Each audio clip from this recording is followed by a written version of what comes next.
Do you think that a lot of the sound that a guitarist gets comes from the player themselves or from the guitar?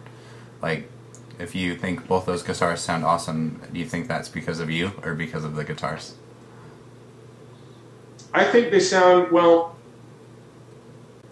can an object be awesome? I mean, you know, it's basically, it is in a way in the hands of, this is not blowing my own horn by any means, but it is in the hands of the user, whether it's better, it can be really good or great, depending on who plays it. There's an old saying, there's an old joke, Heifetz. It's not a joke, this really happened. Backstage after one of his concerts, Heifetz, Jascha Heifetz, and there was a man there that said, "Maestro, your violin sounds so beautiful. What is it?" He goes, "Really, you think it sounds beautiful?" And he goes over and opens the case, and he says, "It's funny, I don't hear anything." Meaning, you know, of course, it was all him. Yeah. It wasn't the violin at all.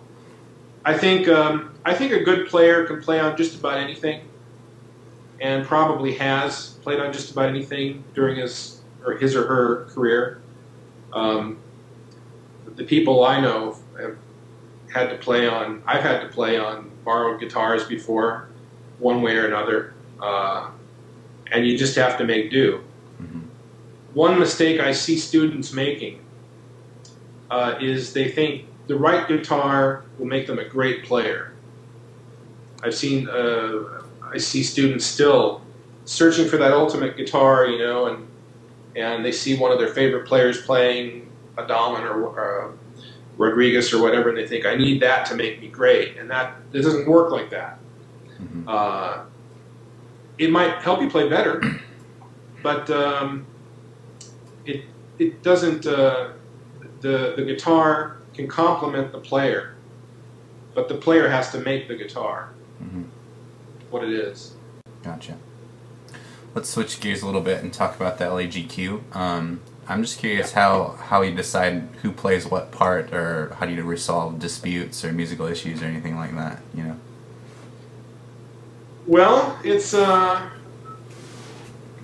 yeah, let's see. Well, we've been together 29 years. And just the three of us are original members, Bill and John and myself. Matt Greif is the new guy. Andy York was with us for 17 years. And went on to do other things. You know, we're kind of like, the four of us, it's kind of like a marriage, I guess. I mean, you really learn how to compromise. To survive, you have to compromise. And so we all have ways in which we do that. As far as deciding who gets what part, I think if we arrange a piece ourselves, whoever does the arrangement has a very clear picture of who they want to play a particular part. We take into account the person's guitar, what the person's best at. Are they best at scales or arpeggios or rusciatos or special effects? We take into account where we sit. You know, if we want voices to pass around in a certain order. So there's all that in there. You know, basically by the time we sit down and read something that we've arranged for ourselves, the parts are already decided upon. Then we tweak here and there and take notes away from one, put them in another part when we need to, but generally it's already decided upon. When we take a composition that already exists, and we don't like the way it's distributed, or we feel that, you know, the composer maybe wrote it for a quartet that had a weak third and fourth player, let's say.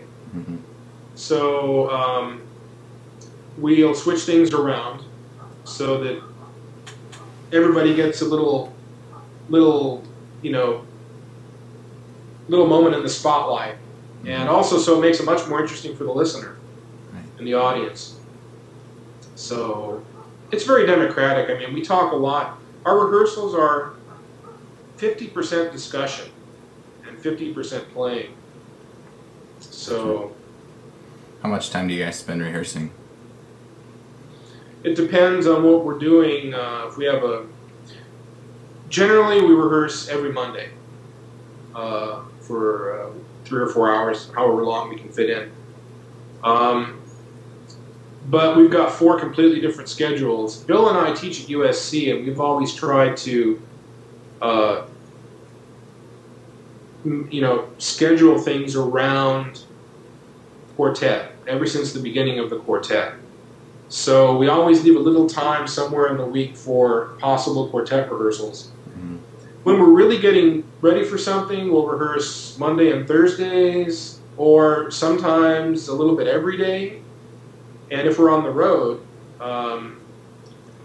that's when we can get a lot of work done because, even though traveling is a busy activity, you're kind of stuck in hotel rooms a lot, and you have sound checks, and you're backstage, and so we tend to get rehearsing done that way too. So basically, whenever we can, to fit it in. I can't say how many hours a week because it's not a regular thing.